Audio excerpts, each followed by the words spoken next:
चलिए, कल जो अपन ने होमवर्क दिया था उसको फटाफट पहले कंप्लीट करेंगे। टॉपिक क्या था? राइट इशू था। तो हम कंपनी के एग्जिस्टिंग शेयरहोल्डर को क्या दे रहे हैं? शेयर इशू कर रहे हैं। ठीक है, तो कुछ केसेस है, कुछ केसेस के कंक्लूजन निकले। चलिए पीछे से स्टार्ट करेंगे। फिफ्थ वाला केस साफ साफ क्या बोलता है? ट्रांसफरर, एक ट्रांसफरर होता है और एक होता है ट्रांसफरी। ट्रांसफरर किसे बोलते हैं? बेचने वाले को, सेलर। ट्रांसफर कौन होता है? सेलर। ट्रांसफरी कौन होता है? परचेजर, जो परचेज कर रहा है। ठीक है, अब मुझे बताओ, कंपनी का एक रजिस्टर मेंटेन होता है कंपनी का एक रजिस्टर मेंटेन होता है। रजिस्टर में किसका नाम लिखा है? ट्रांसफरर का। ट्रांसफरर का मेरा नाम लिखा है। अब मैंने इसे बेचा है, इसमें प्रोसेस में टाइम लग रहा है। कंपनी अब जो कुछ भी राइट देगी वो किसको देगी? ट्रांसफरर को, क्योंकि उसके रिकॉर्ड में तो उसी का नाम लिखा है ना। अब दोनों के आपस में terms and condition agreement decide है कि भैया ट्रांसफरी ने बोला मुझे दे देना, या फिर मैंने उसको बोला कि मुझे दे देना, जो भी है वो आपस में डील होगा। लेकिन कंपनी किसको देगी? ट्रांसफर, क्योंकि उसके रिकॉर्ड में वो एक बार शेयर अगर ट्रांसफर हो जाते तो ट्रांसफर ट्रांसफर का तो कॉन्सेप्ट ही खत्म ना। मैं तो खत्म, अब वही है जो है मालिक। तो रीड करिए, the court held that transfer could not be compel by the transferee. Transferee force नहीं करेगा मुझे दे ये राइट। क्यों? क्योंकि भैया कंपनी के रिकॉर्ड में तो किसका नाम है? ट्रांसफरर का। ठीक है, किसको लेके? Right of the share offer to the transfer. All that भी कुड रिक्वायर ट्रांसफर, यहां से all that could be required transfer, ये सारी चीजें किसको मिलेगी? ऑब्वियसली ट्रांसफर को। ठीक है, एक राइट होता है राइट इशू में, दैट वाज रेनाउंस करने का। तो ये भी जो राइट है वो किसके पास है? ट्रांसफरर के पास। तो वो उसका राइट है, देना चाहता है तो ट्रांसफरी को दे दे, अगर वो नहीं देना चाहता है तो ना दे, क्योंकि ये पूरा राइट किसका बनता है? ट्रांसफर। रिकॉर्ड में उसका नाम है। It is just like a property, property की रजिस्ट्री। गवर्नमेंट के पास रिकॉर्ड में की रजिस्ट्री में जिसका नाम है वही है। अब आपने आपस में बेच लिया, ये आपका लॉस होगा आगे चलकर जब भी केस होता है। लेकिन हाँ, फिर दूसरे लॉज आ जाते हैं, फिर दूसरा पोजीशन देखा जाता है, तो आप फिर भी केस जीत जाते हो, लेकिन बहुत प्रॉब्लम होती है, बहुत माथापच्ची होती है। ठीक है, चलिए फिफ्थ समझ में आ गया सबको। फोर्थ में आ जाओ। द पर्सन हु हैव, क्या लिखा है? Exercise all the membership right. क्या लिखा है? डिजीज मतलब बंदे की डेथ हो गई, तो irrespective of the register of the member और नॉट। डैडी का नाम था रजिस्टर में, डेथ होगी डैडी जी की, तो अब सारे के सारे राइट्स उसको कहाँ शिफ्ट होंगे? उसकी लीगल हायर, उसके बेटे उसकी बेटी को शिफ्ट हो जाएंगे। ठीक है, जरूरी नहीं है कि रजिस्टर में उसका नाम हो। क्लियर है? क्योंकि आगे चल के प्रोसेस में फॉर्मेलिटीज होगी, नाम चढ़ा देंगे, लेकिन जब तक नहीं तब तक तो सारे राइट्स उसके बनते। ठीक है, फोर्थ समझ में आ गया। चलिए third case, holder of member. Holder मतलब शेयर होल्ड करके रखना, शेयर होल्डर, बचपन से बोलते हो ना शेयर होल्डर मेंबर, एक ही बात होती है। तो होल्डर और मेंबर क्या लिखे? दो टर्म्स है, ये क्या है?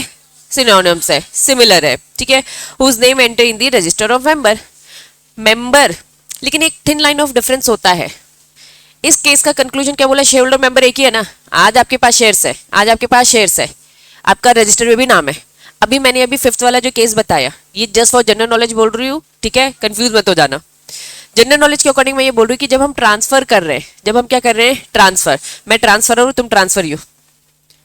मैं भी मेंबर हूँ, रजिस्टर में नाम किसका है? मेरा। मैं मेंबर हूँ, मैंने शेयर उठा के आपको दे दिया कि फॉर्मेलिटी करते रहना। तो ये दो चार दिन में शेयर होल्डर कौन बन गया? तुम बन गए, क्योंकि शेयर होल्ड करके रखा है तुम लोगों ने। मैं मेंबर हूँ, लेकिन शेयर होल्डर कौन है? आप बन गए, जिसको मैंने दिया। लेकिन कुछ दिनों बाद क्या हो जाएगा? जब नाम चढ़ जाएगा तो शेयर होल्डर और मेंबर क्या हो जाएगा? एक ही हो जाएगा। तो अब दो चार दिन के लिए मेंबर और शेयर होल्डर अलग हो जाते हैं। ये बहुत एक्सेप्शनल केसेस है, आगे चलकर पढ़ेंगे। बात समझ में आई? अदरवाइज दोनों तो एक ही ना। अगर शेयर मेरे पास ही रखा है, रजिस्टर में मेरा ही नाम है, तो शेयर होल्डर और मेंबर क्या है? एक ही है। लेकिन जब इसकी प्रोसेस चल रही है, ट्रांसफर करने की प्रोसेस चल रही है, थोड़े टाइम के लिए क्या शेयर होल्डर और मेंबर बदल जाएगा? हाँ, क्योंकि शेयर होल्ड अब आपने कर रखे, मैं आपको बेच रहा हूं, लेकिन रजिस्टर में जब तक नाम चेंज हो मेरा नाम एज अ मेंबर माना जाएगा। क्लियर है? आगे चल के पढ़ेंगे, याद रखना। चलिए अब सेकंड में आते हैं। सेकंड केस क्या बोलता है? The share need not to be used only to raise the additional capital. The power can be used to sufficient number of the shareholder to enable the company to exercise the statutory power. ठीक है, और है क्या इसमें? नहीं। ये case कितने बच्चों को समझ में आया? नहीं आया? फर्स्ट वाला भी नहीं आया? चलिए पहले फर्स्ट से शुरुआत करेंगे। एक्चुअली में दोनों का केस भी एक ही है। ठीक है, ऊपर वाला केस और जो ये नीचे वाला केस है, दोनों का कंक्लूजन सेम है, बस लैंग्वेज में आपको थोड़े से डिफरेंसेस दिखेंगे। दोनों का केस क्या बच्चा? सेम है। तो चलिए पढ़ते हैं, पहले नीचे वाला फिर ऊपर जाएंगे। केस का कंक्लूजन ये है कि भैया कंपनी को जो डायरेक्टर होता है उसकी पोजीशन क्या होती है? फिड्यूसरी। फिड्यूसरी बोले तो ट्रस्ट, भरोसा किया जाता है ना। आपने रिलायंस कंपनी में पैसा लगाया, आपने टाटा कंपनी में पैसा लगाया, दैट मीन्स आप क्या करो, उनके डायरेक्टर पे भरोसा करो। ये पैसा किसके कंट्रोल में है? डायरेक्टर। आप कह रहे हो कंपनी को दिया, कंपनी को दिया, भैया कंपनी का पूरा पैसा संभालने वाला कौन है? उनके डायरेक्टर। तो डायरेक्टर की जो पोजीशन है वो फिड्यूसरी है, मतलब भरोसे वाली पोजीशन है, ठीक है। नॉट एक्साइज पावर, क्या वो अपनी मनमानी करेगा? क्या वो अपना पर्सनल इंटरेस्ट देखेगा? बिल्कुल भी नहीं। तो डायरेक्टर की जो पोजीशन है वो फिड्यूसरी है, वो अपना पर्सनल इंटरेस्ट नहीं देखेगा। साफ साफ बोल दिया। डिटरमिनेंट मतलब क्या होता है? हार्म पहुंचाना। वो ऐसा कोई काम नहीं करेगा अपने पर्सनल इंटरेस्ट के लिए जिससे कंपनी को हार्म पहुंचे। तो कोर्ट ने साफ साफ बोल दिया कि अगर कभी भी डायरेक्टर ऐसा करता हुआ दिखेगा तो कोर्ट क्या कंक्लूजन निकालेगा? ऑब्वियसली रोकेगा। क्या ये समझ में आ गया? यही चीज ऊपर भी है, ठीक है। रीड कर कर देखो एक बार, फटाफट रीड करो। अभी अपन ने जो निडल वाला केस है उसमें क्या समझा कि डायरेक्टर की पोजीशन है फिड्यूसरी, भरोसे वाली। उसे जब लगेगा कंपनी के बेटरमेंट के लिए करना है तो वो करेगा, अदरवाइज ना करे। ऊपर कंक्लूजन क्या पता है कि अगर ऑथराइज कैपिटल अगर बढ़ाना है, पावर होती है। ऑथराइज कैपिटल क्या होता है? मैक्सिमम। फिर क्या होता है? इश्यूड। फिर क्या आता है? सब्सक्राइब। फिर क्या आता है? कॉल्ड। फिर क्या होता है? पेड। तो डायरेक्टर के पास पावर होगी ना। कंपनी के मेमोरेंडम में लिखा है भाई 50 करोड़, तो क्या 50 करोड़ से ऊपर कर सकता है? नहीं। डायरेक्टर हमेशा जो भी काम करेगा विद इन लिमिट करेगा। डायरेक्टर जो भी काम करेगा विद इन लिमिट। 50 करोड़ है तो 50 करोड़ करेगा, अगर उसको बढ़ाना तो फिर वो बढ़ा दे, उस लिमिट के अगेंस्ट काम नहीं करेगा। और सेकंड जो ये केस बोलता है, ये क्या बोलता है कि भाई उसकी जो पावर है वो उस पावर को जो यूज करेगा विद इन पर्सनल इंटरेस्ट करेगा? नहीं करेगा। तो ऊपर बोल रहा है विद इन पावर काम करो, और जो वो पावर काम करोगे वो अपने पर्सनल इंटरेस्ट के लिए बिल्कुल भी मत करना। अब एक बार रीड करो, क्या समझ में आ रहा है? चलो आओ रीड करेंगे। सेक्शन 62 की बात हो रही है, इस केस में कवर करें। Director decide to increase, director ने क्या डिसाइड किया? इंक्रीज करना the capital by issuing further share within the authorised limit, जो भी ऑथराइजेशन की लिमिट है मैक्सिमम, मेरे एग्जांपल में 50 करोड़। चलिए, because it is within that limit that the director can decide to issue, क्योंकि लिमिट के अंदर था तो डायरेक्टर ने क्या कर दिया? इशू कर दिया। Unless the course they are, क्या लिखा है? Precluded from doing that article of the company. इन्होंने कहा ये पावर ऑलरेडी आर्टिकल से मिली है। मेमोरेंडम आर्टिकल, मेमोरेंडम क्या क्या काम करना है ये बताता है ना। ऑथराइज कैपिटल बताता है। अब कैसे करना है ये कहां बताया होगा? आर्टिकल में। आर्टिकल में लिखा होगा ये पावर इस डायरेक्टर के पास है, मतलब आर्टिकल में पहले से प्री इंक्लूड है कि ये डायरेक्टर ये काम कर सकता है, तो इसीलिए उसने ये किया। यहां तक चीजें समझ में आ गई? बढ़ू आगे, चलिए फिर आगे। Accordingly this section become applicable only when the director decide to increase. ये वाली बात तभी एप्लीकेबल होगी जब डायरेक्टर ने क्या डिसाइड किया?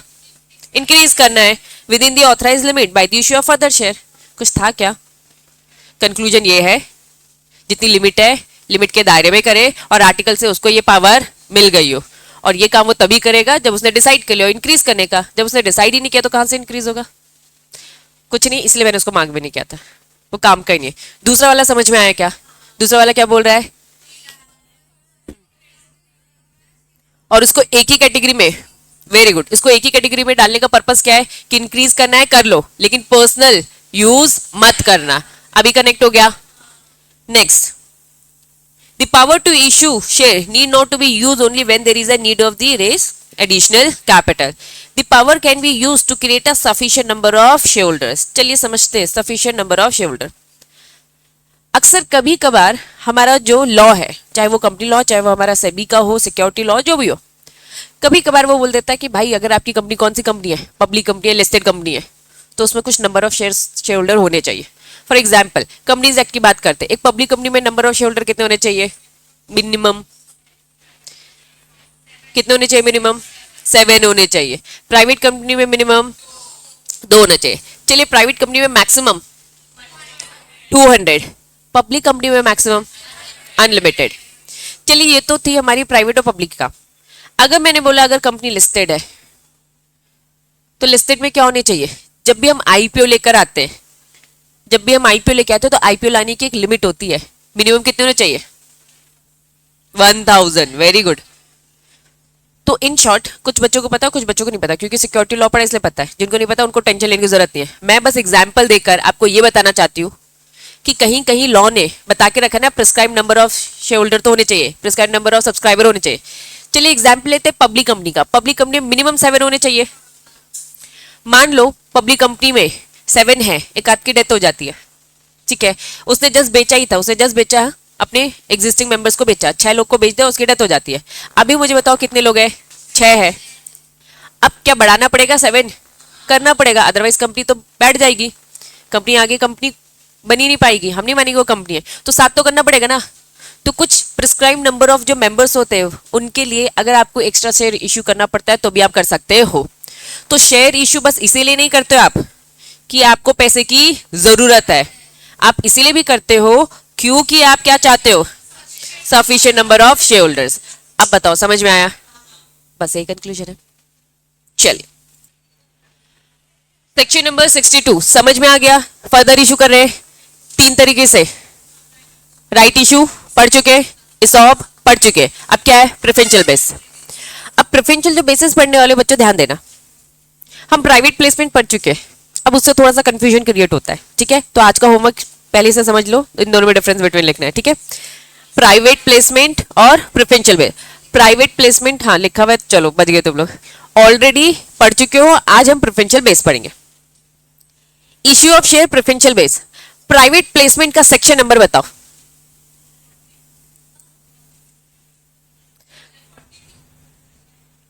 सेक्शन 42 क्या बोलता है? Private placement. और ये कौन सा चल रहा है? Section 62 preferential basis. Private placement बोलता है कि कंपनी को अगर पैसे की जरूरत है तो हम क्या करेंगे? प्राइवेटली लोगों को अप्रोच करेंगे। क्या करेंगे? प्राइवेटली सेलेक्टेड ग्रुप ऑफ लोगों को क्या करेंगे? अप्रोच करेंगे। ये कंटेंट पढ़ने से पहले सीधा डिफरेंस बिटवीन में आ जाओ, ज्यादा बेटर है, ठीक है। प्राइवेट प्लेसमेंट 42 और प्रेफरेंशियल बेसिस क्या बोलता है? सेक्शन 62 का 1 का सी डिटेल में बता रहे, ठीक है।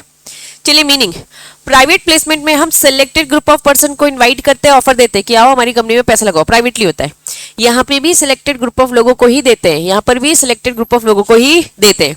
एनी पर्सन, लेकिन ये सिलेक्टेड ग्रुप ऑफ पर्सन क्या हो सकते हैं? Any person, whether or not they are include in the member and employ. मतलब प्राइवेट प्लेसमेंट का हमारा मतलब सीधे से क्या है? बाहर के लोग, आउटसाइडर।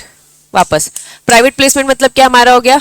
बाहर के लोगों को हम कह रहे हैं कि आओ, लेकिन ये पब्लिक नहीं है, पब्लिक मतलब हम पूरी जनता को ऑफर दे रहे हैं। क्या हम जनता को ऑफर दे रहे हैं? नहीं।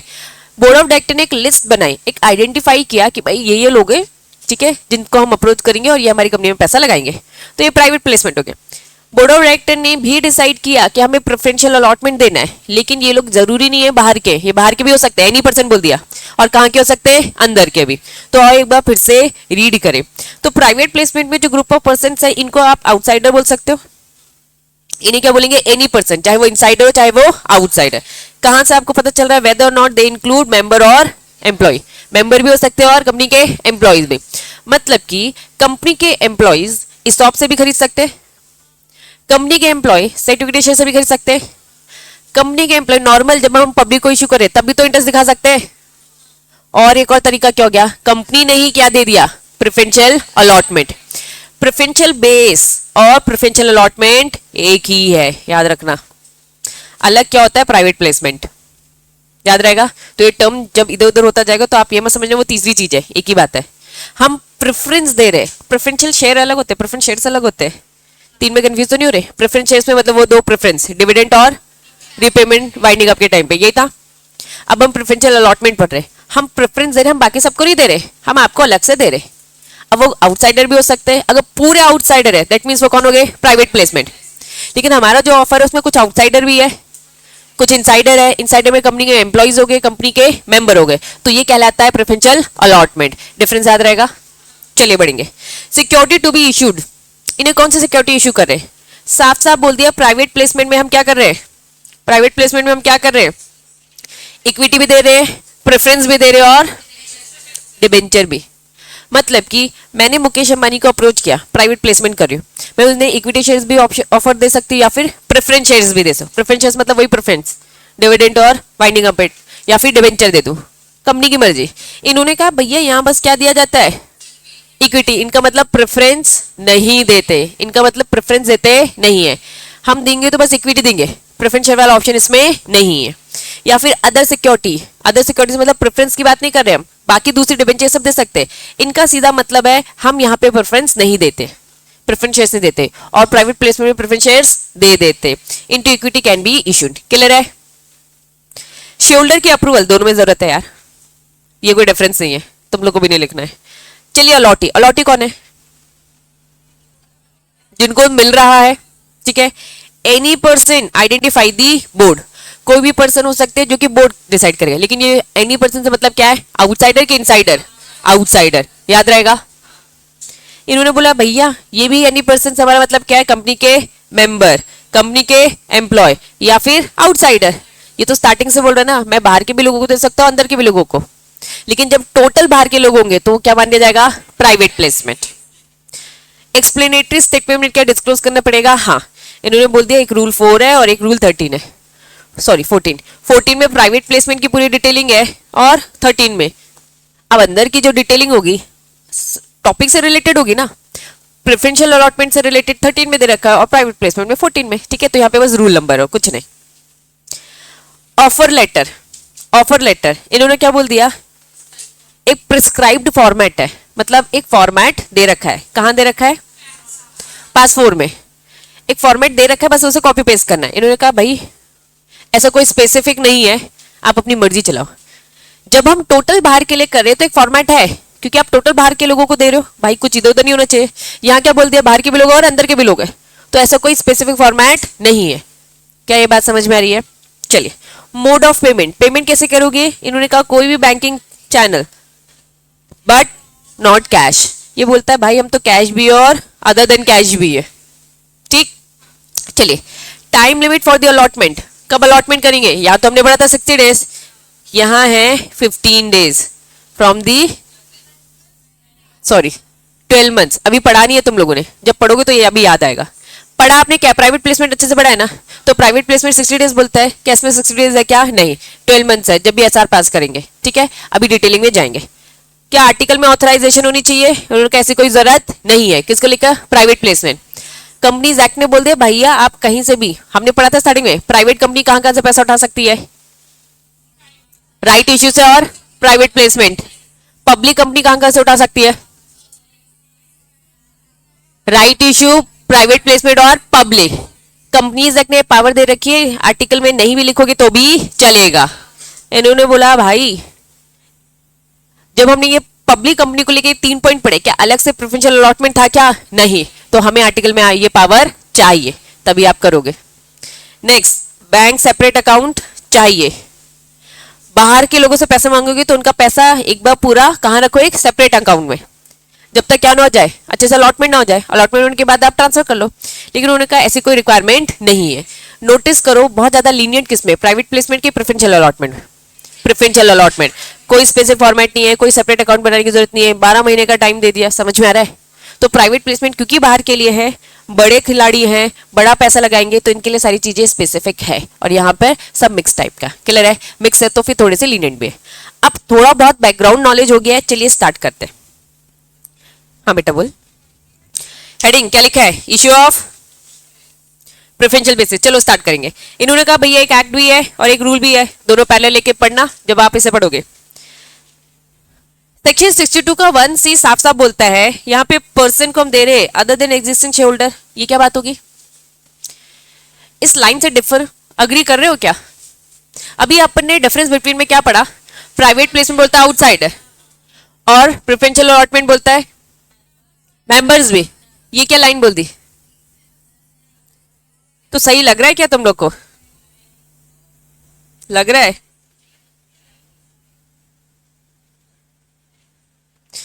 इनका मतलब है कि हम राइट इशू की बात नहीं कर रहे। हम किसकी बात नहीं कर रहे? Right issue. सेक्शन चल रहा है 62 1। ए बोलता है राइट इशू, बी बोलता है इसॉब, सी बोलता है प्रेफरेंशियल बेसिस। तो ये बोल रहा है भाई हम प्रेफरेंशियल बेसिस की बात कर रहे हैं, हम राइट इशू की बात नहीं करे। इसे बिल्कुल भी राइट इशू मत समझना। इनकी लैंग्वेज में इन्होंने राइट इशू नहीं लिखा, लेकिन क्या लिखा? एग्जिस्टिंग शेयर होल्डर को दे रहे, वो राइट इशू वाला ये नहीं है, लेकिन हम देंगे अपने मेंबर को। क्या मेंबर को दे सकता है? हाँ, लेकिन ये क्या नहीं है? ये राइट इशू नहीं है। तो लैंग्वेज पढ़कर कंफ्यूजन हो सकती है, इसलिए मैंने आपको ये रीड करवाया। अब बताओ समझ में आया? Company can issue further share to a person. Company क्या कर सकती है? फर्दर शेयर इशू कर सकती है, लेकिन हम किसकी बात कर रहे हैं?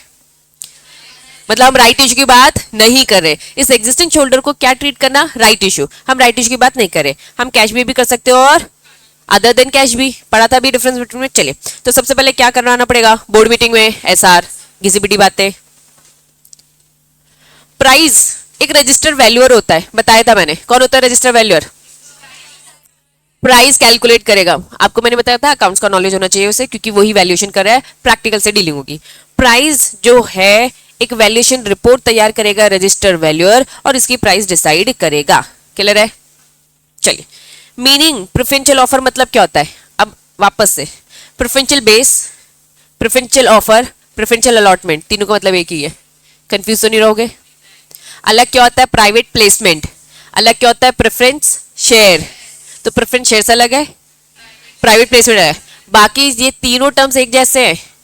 क्या प्रेफरेंशियल ऑफर बोलो, बेस बोलो, या फिर अलॉटमेंट, याद रहेगा। क्योंकि जैसे जैसे वर्ड चेंज होते जाएंगे आपको ये क्या लिखा है, ये क्या लिखा है। अभी क्लियर है? तो प्रेफरेंशियल ऑफर मतलब क्या? शेयर इशू कर रहे। प्रेफरेंशियल ऑफर मतलब क्या कर रहे? शेयर इशू कर रहे। कौन से शेयर इशू कर सकते? इक्विटी, प्रेफरेंस वाले नहीं। अदर भी कर सकते हो, अदर जो भी securities by the company to a selected person, group of person. Same private placement जैसा, लेकिन हमारे सेलेक्टेड ग्रुप ऑफ पर्सन में कौन हो सकते हैं? मेंबर भी हो सकते हैं और नहीं भी, एम्प्लॉइज भी हो सकते हैं और नहीं भी। Preferential on the base of preferential base, हम इनको प्रेफरेंस दे रहे हैं, ठीक है। डज नॉट इंक्लूड, इनकी डेफिनेशन में कौन कौन नहीं आएगा? इन्होंने कहा हमारी डेफिनेशन में पब्लिक इशू नहीं आएगा, हमारी डेफिनेशन में राइट इशू नहीं आएगा, हमारी डेफिनेशन में एम्प्लॉय स्टॉक ऑप्शन नहीं आएगा, एम्प्लॉय स्टॉक परचेस स्कीम नहीं आएगा, स्वेट इक्विटी शेयर नहीं आएगा, बोनस शेयर नहीं आएगा, डिपॉजिट रिसीव जो आउटसाइड इंडिया देते हो फॉरेन सिक्योरिटी, कुछ एडीआर जीडीआर पढ़ा है आपने, एडीआर जीडीआर, इंडिया के बाहर जब आप शेयर इशू करते हो तो बस टर्म्स चेंज हो जाते हैं, दैट वाज एडीआर जीडीआर।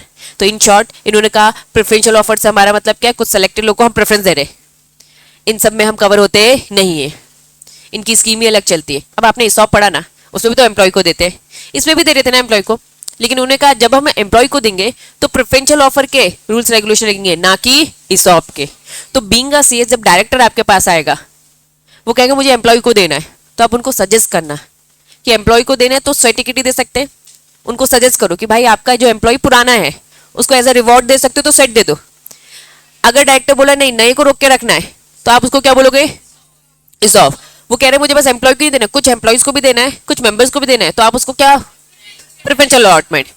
तो जो आप रिकमेंड करोगे फिर उसके लॉ प्रोसेस फॉलो करोगे, ना कि किसी और के। तो कंफ्यूज मत होना, पहले डिसाइड करना डायरेक्टर के साथ बैठकर कि भाई कौन सा वाला अलॉटमेंट करना है, किस टाइप का है, फिर उस हिसाब से आप सजेस्ट करोगे। क्लैरिटी है? चलिए, तो साफ साफ उन्होंने बोल दिया भाई हम प्रेफरेंस देंगे, हम प्रेफरेंस देंगे, लेकिन हमारा मतलब यहां से लेके जितने भी पॉइंट्स है डज नॉट इंक्लूड। क्लियर है? नेक्स्ट हेडिंग बताओ क्या लिखा है। अब डायरेक्टर ने डिसाइड कर लिया प्रेफरेंशियल ऑफर देना है, तो सबसे पहला काम क्या है? आर्टिकल में ऑथराइजेशन है अगर बढ़िया, तो आगे चलकर मेंबर से क्या करवाना पड़ेगा?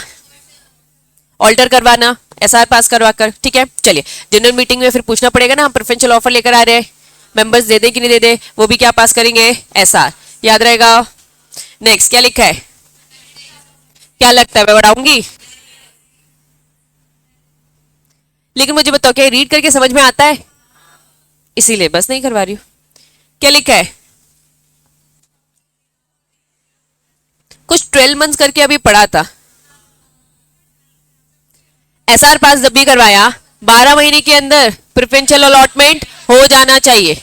अगर नहीं किया, फेल हो गए, नॉट कंप्लीट इन 12 मंथ्स, तो अनदर एसआर रिपीट है, वैलिडेशन 12 मंथ्स का ही वैलिडेशन बोलेंगे उसको। ठीक है, एसआर पास क्या मतलब? वैलिड है, ये बात वैलिड है 12 महीने के लिए, फटाफट आप ये काम कर दो, नहीं करोगे तो अनदर एसआर। ये और कहां पढ़ा था? सेट में कि राइट में? अच्छा बोलो, समझ में सब आ गया ना? अब दिक्कत क्या है कि ये 12 और कहां कहां था, यही दिक्कत है। देखो अभी प्राइस कौन डिसाइड करता है? Valuation report by the register value. सब रिपीट है, एक बार कंसेप्ट समझ में आ गया ना तो बाकी सारी चीजें ऐसे रीड करके समझ में आ जाती है। नेक्स्ट क्या लिखा है? अब प्रेफरेंशियल शेयर्स को आप क्या करोगे? कन्वर्ट। कन्वर्ट करोगे तो किसमें करोगे? हमेशा इक्विटी में कन्वर्ट होता है। ठीक है, कुछ डाउट है? नहीं, बढ़ू आगे, चलो। तो सिक्योरिटीज को कन्वर्ट कर रहे हैं, तो इन्होंने क्या बोल दिया, ऑप्शन। ठीक है, हम ऑप्शन देते हैं किसको, प्रेफरेंशियल शेयर्स को। ठीक है, अब मैंने आपको प्रेफरेंशियल अलॉटमेंट दे दिया, इक्विटी भी दे सकते हो और अदर सिक्योरिटीज भी ना। अगर इक्विटी दिया तो कन्वर्जन होगा क्या, अदर दिया है, डिबेंचर दिया है तो कन्वर्ट हो सकता है, हाँ। लेकिन हमने अलॉटी को क्या दिया है, ऑप्शन। आप चाहो तो इसे कन्वर्ट भी कर सकते हो या फिर मत करो। अगर मैंने डिबेंचर दिया तो भैया जब भी रिडीम होता है पैसे लेकर जाने का, क्लियर है। लेकिन सामने वाले ने ऑप्शन ले लिया। इन्होंने कहा प्राइस क्या रहेगी, मुझे बताओ प्राइस कब डिस्कस कर ली जाती है, ऑफर देते वक्त ही प्रोस्पेक्टस में सारी चीजें लिखी रहती है कि प्रोस्पेक्टस लिखा है भैया ये शेयर्स आगे चल के कन्वर्ट हो जाएंगे, कन्वर्ट होंगे तो इतने प्राइस में होंगे। At the time of the when the offer is convertible security is made on the basis of, किसने ये प्राइस डिसाइड कर रखी है, रजिस्टर वैल्यूअर। तो ऑफर डॉक्यूमेंट जिस दिन प्रेफरेंशियल अलॉटमेंट दे रहे, रजिस्टर वैल्यूअर ने पहले से ही वैल्यूएशन कर ऑफर डॉक्यूमेंट में लिख दी कि अगर कन्वर्ट होगा तो इस प्राइस में कन्वर्ट होगा। बात समझ में आ गई। और at the time when the not earlier than the 30 days to the date when the holder of the convertible security become entitled to apply on the basis of valuation report of the register value is not earlier than the 60 days of the date of the holder। पहला वाला case क्या बोल दिया था उन्होंने, कब करना है, at the time when the offer made. ठीक है, दूसरा ऑप्शन है एट द टाइम, जब क्या लिखा है, shall not either than 30 days. एक बार रीड करो बताओ, पहला ऑप्शन क्या है, ऑफर डॉक्यूमेंट में लिख दिया, दूसरा ऑप्शन रीड करके बताओ, ट्राई करो पहले। कितने ऑप्शन दे दिए, 2।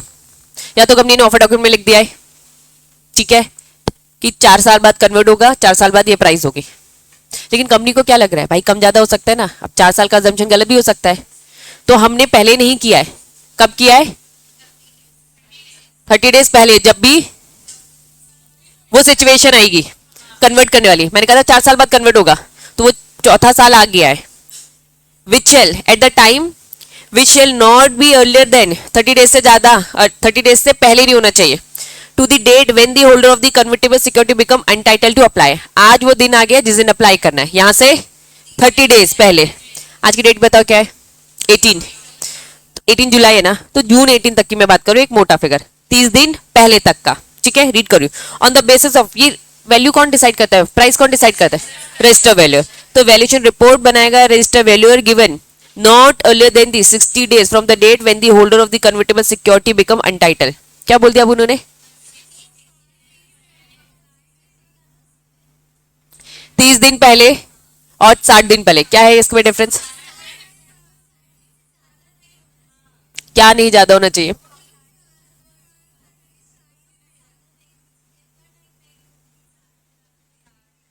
Very good. आओ एक बार फिर से रीड करें, अभी तक का 2 लाइन समझ में आया, रीड करो।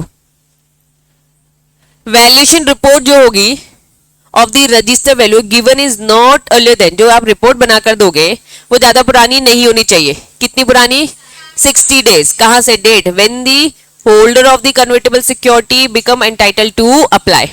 इन्होंने बोल दिया, ऊपर बोल रहा है not earlier than the 30 days from the date when the holder of securities become entitled to apply. आज है 18 जुलाई, एक होता है 18 जून और एक होता है 18 मई। ठीक है, 3 डेट हो गई, पहला 18 मई, देन 18 क्या, जून, और आज की डेट है 18 जुलाई।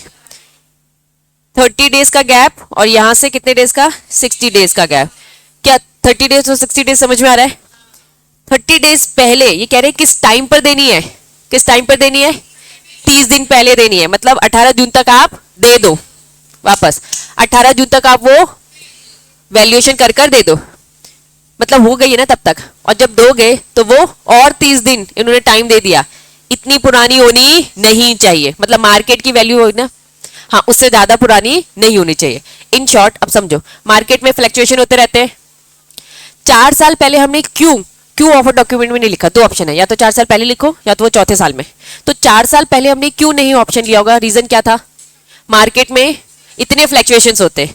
तो इन्होंने कहा कि भाई आपने यही सोचा था ना, मार्केट के फ्लक्चुएशन से आपके प्राइस को इफेक्ट होना नहीं चाहिए, हम चाहते हैं हम सही प्राइस दें। तो जब आप सही प्राइस देना चाहते हैं तो भाई आपका जो वैल्यूएशन है वो भी क्या होना चाहिए, 60 डेज का ही होना चाहिए, बहुत ज्यादा पुराना नहीं होना चाहिए। क्योंकि उस टाइम पे आपने इसलिए ये ऑप्शन नहीं लिया था क्योंकि आप सही प्राइस देना चाहते थे। तो जितना पुराना है, ये बस ऐसे ही है, आपका जब भी कहीं भी कोई एडमिशन होता है तो आपसे फोटो मांगते हैं, कौन सी फोटो मांगते हैं, पासपोर्ट साइज लेटेस्ट मांगते हैं क्या? बचपन की फोटो ले लेते तुम्हारी?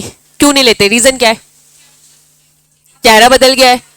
तो सेम हम क्या चाहते हैं? सही प्राइस देना।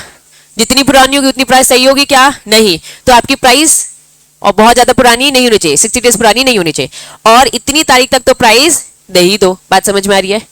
पक्का? अब एक बार रीड करो। देंगे सबने रीड कर लिया। अब जो मैंने 3-18 डेट दी थी ना, एक मई की दी थी, एक जून की दी थी, एक जुलाई, ये बोल रहे नॉट अर्लियर देन 30 डेज, उससे ज्यादा नहीं। तो ये क्या है? मैक्सिमम है, इससे ज्यादा लेट नहीं होना चाहिए, मतलब इसके अंदर ही अंदर आ जाना चाहिए। बात समझ में आई?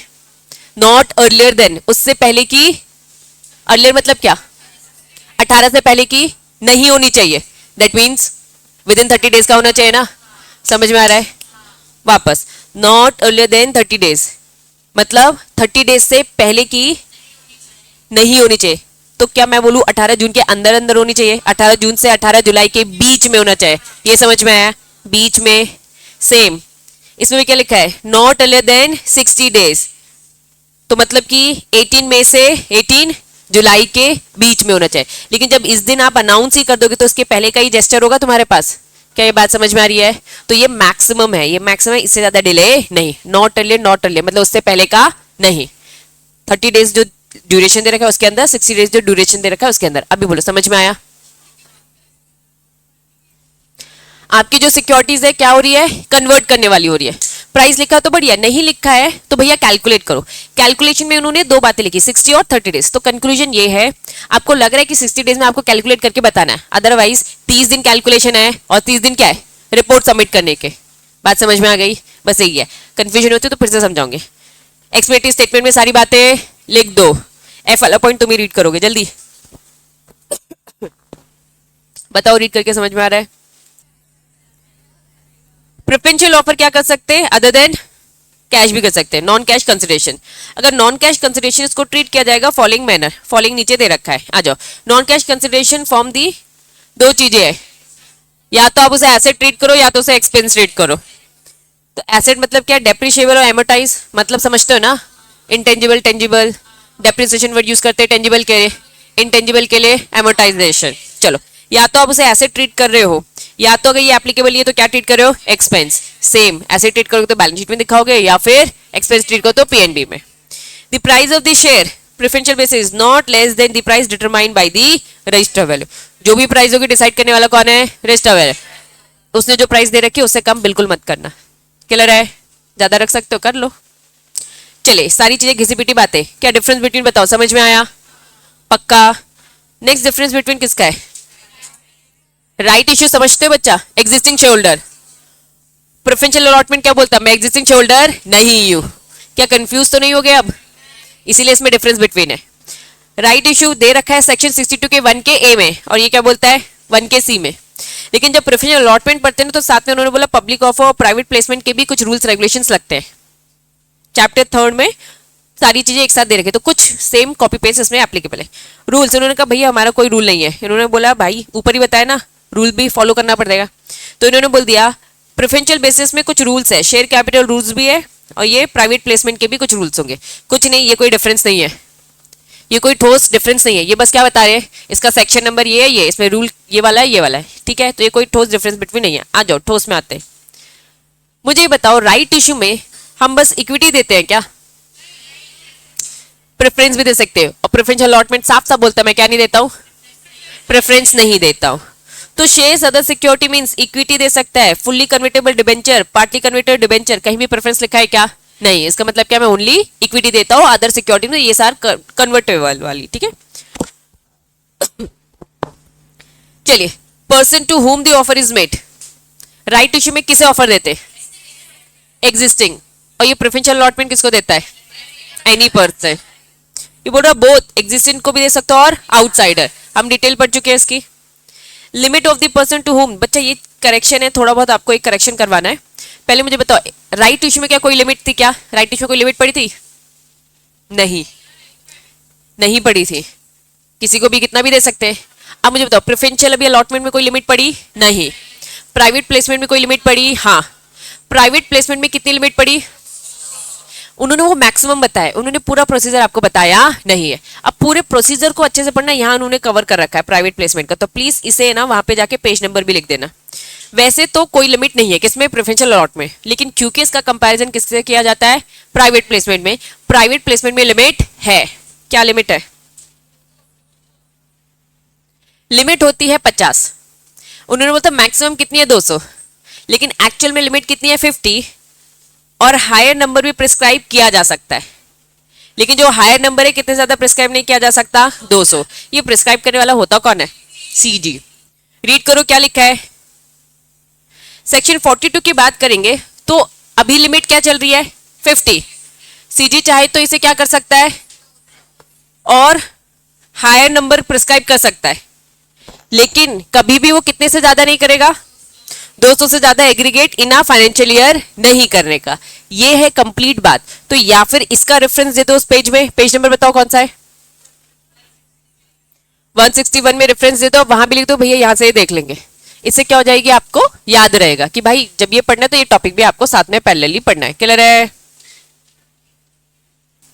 नेक्स्ट हेडिंग बताओ क्या लिखा है, किसकी, बोर्ड, बोर्ड की अप्रूवल, बोर्ड अप्रूवल मतलब बोर्ड मीटिंग, बोर्ड की भी और स्पेशल रेजोल्यूशन भी, ठीक है। चलिए then time period of offer, right issue में हमने क्या पढ़ा था, ऑफर जो ड्यूरेशन है कितने दिन के लिए ओपन, मिनिमम 15 डेज, मैक्सिमम कितना 30 डेज।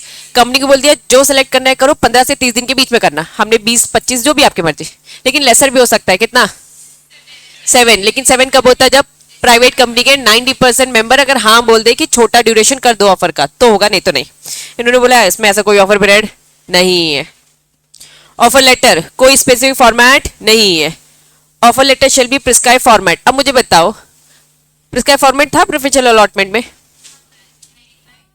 किसमें था, प्राइवेट प्लेसमेंट में। तो आपके मॉड्यूल ने थोड़ा सा आपको कंफ्यूज किया है, प्रेफरेंशियल अलॉटमेंट में नहीं है, किसमें। ये चीजें तब आपको क्लियर होगी जब आपको दोनों का डिफरेंस पहले पढ़ लोगे। इसीलिए पहला डिफरेंस बिटवीन क्या था, प्राइवेट प्लेसमेंट और प्रेफरेंशियल।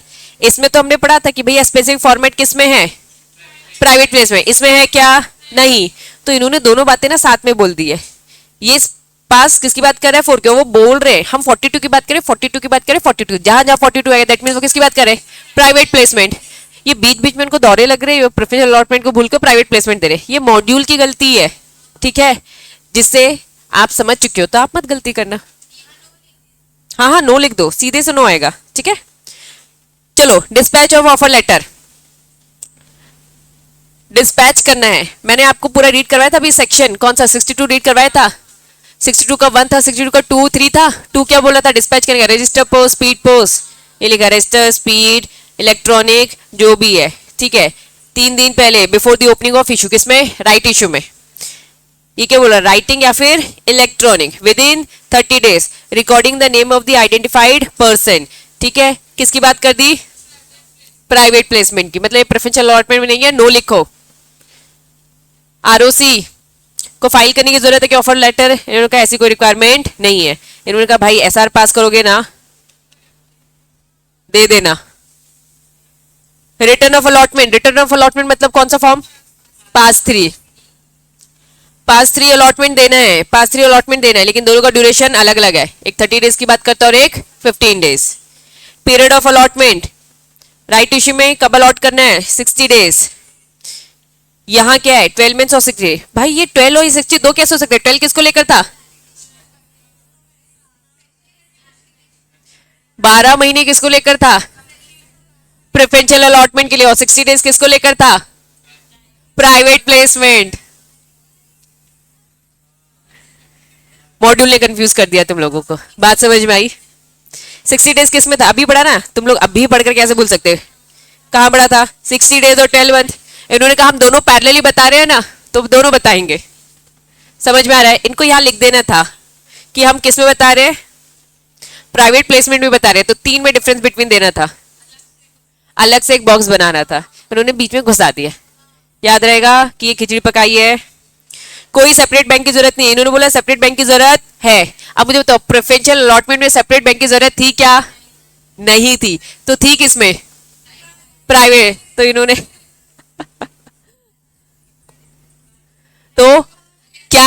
अपने आप से खुद से डिफरेंस बना लेंगे। Mode of allotment of money, right issue में क्या बोल दिया, बैंकिंग। अब मुझे तो प्रेफरेंशियल अलॉटमेंट में क्या था, कैश और अदर देन कैश भी था। यूटिलाइजेशन ऑफ एप्लीकेशन मनी, समझना, पहले एप्लीकेशन मनी होता है, फिर अलॉटमेंट, फिर फर्स्ट कॉल, फिर फाइनल कॉल, ऐसा होता है। पहले क्या आएगा, एप्लीकेशन मनी, एप्लीकेशन का पैसा आता है। No restriction filing the return, utilisation application money. अगर आप एप्लीकेशन मनी को यूज कर रहे हो तो उसको लेके कोई रिस्ट्रिक्शन नहीं है। इस केस में उन्होंने बोला रिस्ट्रिक्शन है। रिस्ट्रिक्शन क्या है, आरओसी को बताओ, पहले आरओसी को बताओ फिर यूज करो, दैट्स इट। रिस्ट्रिक्शन है ना, मतलब terms and condition. Next, valuation report. अभी हमने क्या पढ़ा, प्रेफरेंशियल अलॉटमेंट में था क्या वैल्यूएशन रिपोर्ट, बार बार रजिस्टर्ड वैल्यूअर क्या कर रहा था, प्राइस डिसाइड कर रहा था। इसमें ऐसा कोई नहीं है।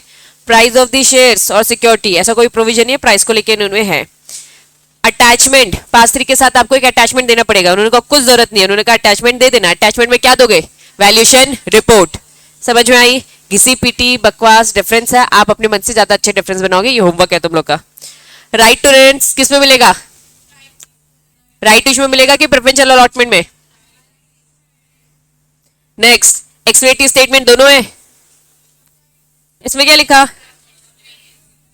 शेड्यूलर की अप्रूवल थी क्या राइट इशू में, राइट इशू जाओ देखो, और इसमें तो था ही। बताओ, अब मेरी बात अच्छे से सुनना। समरी ये है, राइट इशू कंपनीज एक्ट ने तुम्हें दे रखा है, जो जो चीजें कंपनीज एक्ट ने दे रखी है वो काम आप कर सकते हो। जिन जिन चीजों में कंपनीज एक्ट ने बोल रखा है कि भाई आर्टिकल में लिखो, आर्टिकल में लिखो, तो आर्टिकल में लिखी होनी चाहिए। बीच बीच में लिखा है ना authorise by article, authorise article, that means ये आर्टिकल में होनी चाहिए। नहीं है तो नहीं कर सकते हो।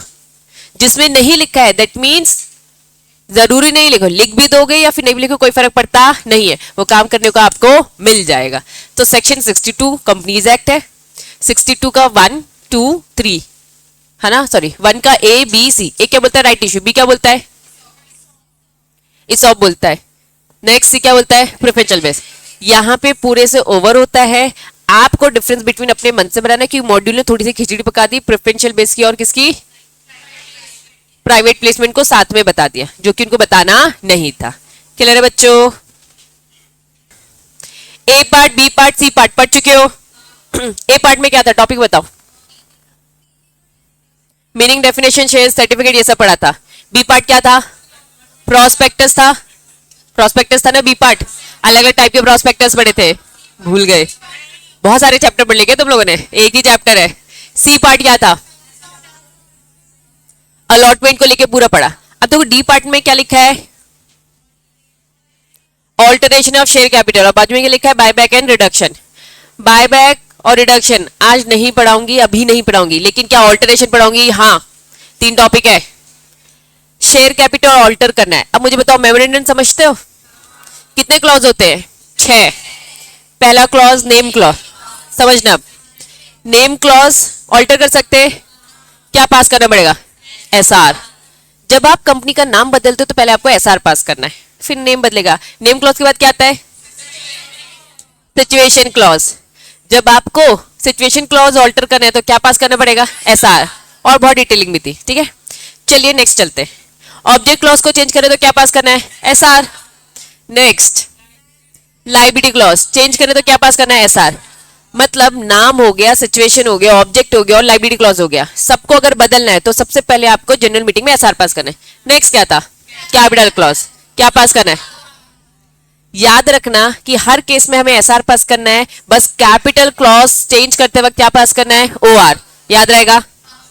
सब्सक्रिप्शन क्लॉज ऑल्टर कर सकते हैं क्या, क्यों, क्योंकि सब्सक्राइबर मतलब फर्स्ट टाइम, रिलायंस कंपनी जब फर्स्ट टाइम बनी थी तो मुकेश अंबानी थे, क्या अब उसको बदल देंगे अगर उन्होंने छोड़ दिया, क्या नहीं, अगर उनकी डेथ भी होगी तब भी रिकॉर्ड में उनका नाम होगा। सब्सक्राइबर का नाम कभी भी चेंज नहीं होता जो फर्स्ट है, ठीक है, भले वो बाद में ट्रांसफर कर दे, इससे कोई फर्क पड़ता नहीं है। तो 6 क्लॉज में से सारे क्लॉज चेंज हो सकते हैं एक्सेप्ट सब्सक्रिप्शन क्लॉज। 5 क्लॉज में से सारी चीजें ऑल्टर हो सकती है और एसआर पास करते हैं except capital clause. Capital clause में क्या चाहिए, तो हेडिंग क्या है, ऑल्टरेशन ऑफ कैपिटल क्लॉज। तो बच्चा साफ साफ इन्होंने यही लिखा है कि हम इसे ऑल्टर कर रहे हैं, ठीक है। ऑल्टर करने के लिए क्या पास करना है, ओआर। अब ऑल्टर करने के तरीके होते हैं, पहला तरीका सिंपल, ऑथराइज कैपिटल को क्या करो, बढ़ा दो। 50 करोड़ मेरी लिमिट थी, मुझे 10 करोड़ और चाहिए, 60 करोड़, तो क्या मैं कर सकती हूं, क्या पास करना पड़ेगा, एसआर की ओआर, एसआर की ओआर, बेटा ओआर ही करना है, याद रखना कैपिटल क्लॉज को चेंज करने के लिए ओआर, इसीलिए पूछा, इसलिए बताया फिर से, ठीक है। तो ऑथराइज कैपिटल इंक्रीज करेंगे तो क्या हमारा कैपिटल क्लॉज चेंज हुआ है, हाँ। दूसरा क्या लिखा है, कंसोलिडेशन सब डिविजन। मेरे पास एक शेयर है 100 रुपए के, एक ही शेयर है जो कितने का है, 100 रुपए का। मैं इसे क्या कर दूं, डिवाइड कर दूं, 10 शेयर को क्या कर दूं, 10-10 रुपए के। पहले भी 100 वैल्यू थी, अभी भी क्या है 100। या फिर मेरे पास 10 शेयर थे 10-10 रुपए के, मैंने उसको सबको कंसोलिडेट कर दिया, एक शेयर बना दिया 100 रुपए का। तो कंसोलिडेट किया मतलब कौन सा वाला एग्जाम्पल, 100 का एक ही शेयर। डिवीजन क्या है मतलब 10 शेयर और हर शेयर की वैल्यू क्या है 10-10 रुपए। बात समझ में आ रही है, क्या ऑल्टर हो रहा है,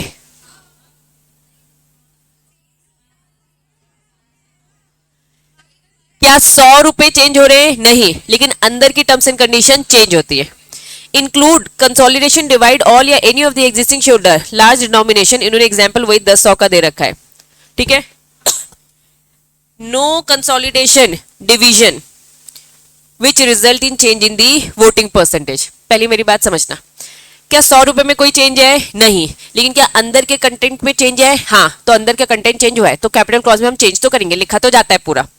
कैपिटल क्लॉज में सारी चीजें अच्छे से लिखी जाती है, भाई इतने शेयर से इतनी वैल्यू के, तो यस वो तो चेंज होगा, लेकिन हाँ 100 तो चेंज होने वाला नहीं है, जो एग्जैक्ट वैल्यू।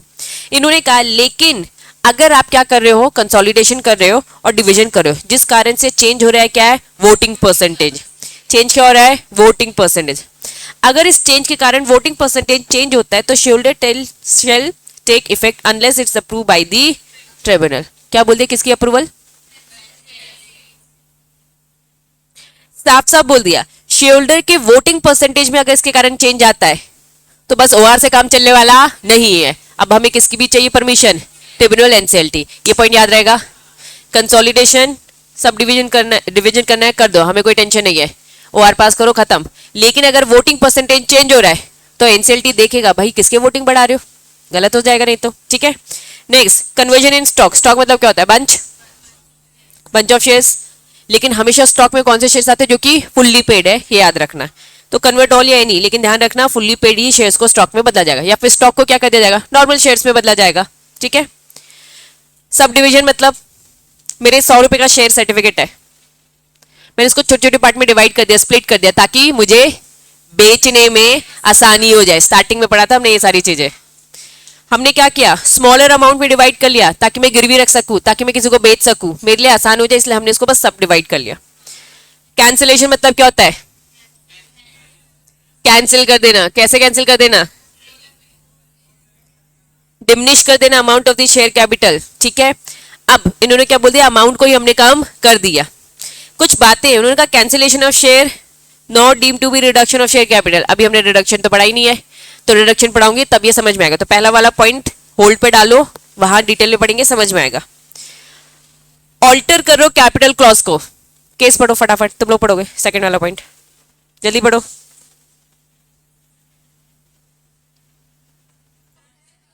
आर्टिकल में पावर होनी चाहिए कि आप अपने कैपिटल क्लॉज को ऑल्टर कर सकते हो।